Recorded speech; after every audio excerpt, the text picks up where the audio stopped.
out there and just go shoot 20 or 30 shots. You know, I don't play like that.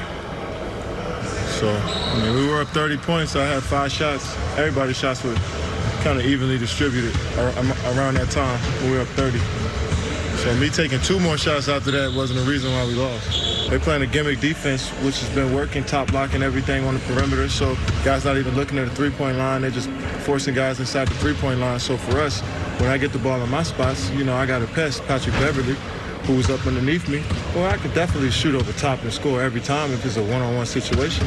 But we got a guy that's dropping and helping, and then we got another guy that's just sitting on me, waiting for me to dribble the basketball. If I put the basketball on the floor, I can probably make 43% of my shots if I shoot them like that.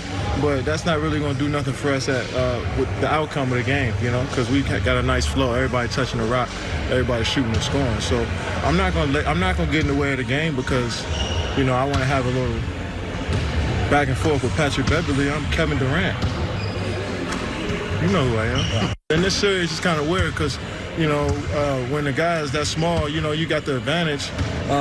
But, you know, the refs see, you know, we hear David and Goliath a lot growing up, you know, so that story is pretty much prominent in people's minds. So when you put that out there on the court against me, then the ref's going to give him a little bit more. So when he run up on me like a pit bull, grab me, hold me, I don't mind it. That's how he make his money. That's how he feed his family. But if I throw something back, then let us play. You get what I'm saying? A lot of insight there. I know both of you differ a little bit on where you fall on this. But Nick, what did you make of what KD had to say? Listen, I think there's 2 people in the world that didn't just love what Kevin Durant said, me and Steve Kerr. I saw the entirety of my timeline just lauding Kevin Durant for what he said yesterday. And what KD said yesterday would have made perfect sense if this were the context. Warriors are up 2-0. They've won 2 games comfortably, but KD's averaging 13 points per game.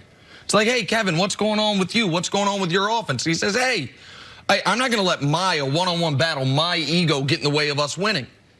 It, to me, makes no sense coming off the biggest blown lead in NBA playoff history. He is Kevin Durant.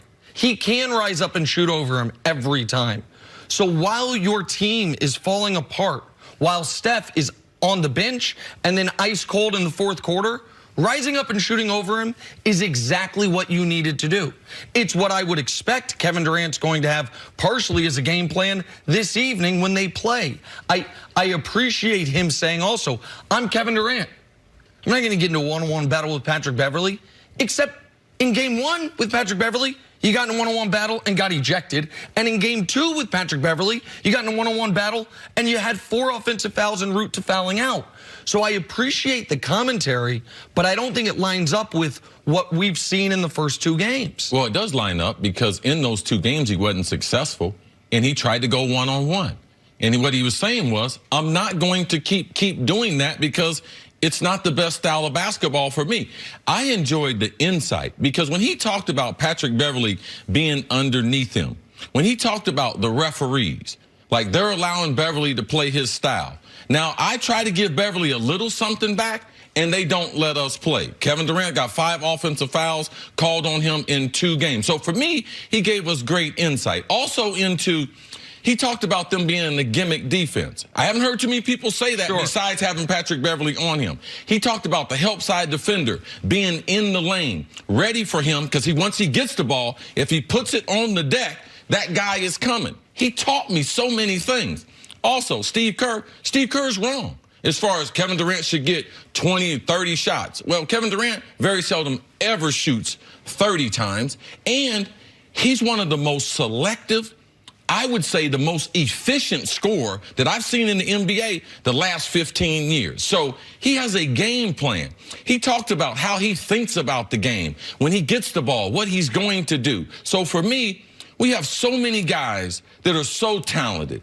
But when the mic's in their face, they don't say anything. They don't teach us anything. They don't help me out anything. So for me, when I heard that, because I've had a lot of times where the coach said certain things, and then when they gave me the mic, I knew that wasn't true. So I still kept my talking points because Kevin Durant talked about we were up by 31. How many shots had he had taken at that point? 5. Right. So his argument was right. Now, could he have been a little more aggressive? But when they were trying that gimmick defense, he was giving up the ball. They were being successful. He talked about the last month. That's how we've been doing it. That's how we've been winning. So for me, I thought it was very refreshing, because most of these basketball players that play at that level, they're basketball geniuses. And every once in a while, I just want a little insight, because I want to learn something new. And that was something that I hadn't heard from NBA players. And I've been following this game for a long, long time. Well, the insight, though, that I did find most interesting was when he talked about how they're guarding him, not just with Beverley on him, because Landry Shamet's guarding him some as well,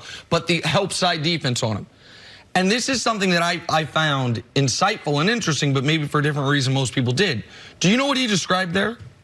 How almost every superstar in this league is guarded except for the ones on the Warriors, where an entire defense is built around stopping you. The Clippers have done something very few teams do. They have put the focus on KD instead of the focus on Steph. And KD thrived when he was with the Thunder, and defenses were built around stopping him.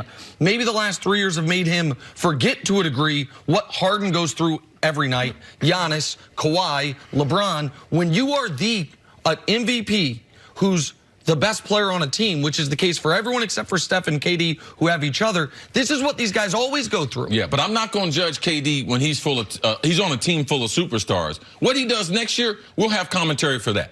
Now, if he was to play like this next year on a regular team, then we got reason to criticize him. But when you're on Golden State, when you have more talent around you, you have to do less. The most talented teams I ever been on, the number one thing I had to do was swallow my pride and realize the ball was not coming my way as many times. So Kevin Durant, him sacrificing offensively, has made them a special team, and that's why they're trying to three-peat. Since we started talking basketball on this show, this has been one of the most obvious mismatches that we've seen, especially in the playoffs. And I'm not a basketball genius. It seems obvious to me that Kevin Durant should win this mismatch, this battle every single night. How much of this is mental, though? How much of this and what we heard in that soundbite was mental? Beverley's clearly in his head to a degree, and I respect and I always advocate for making the right play. And so the point of we built the 31-point lead, taking 5 shots, is totally legitimate. But the 31-point lead was then blown.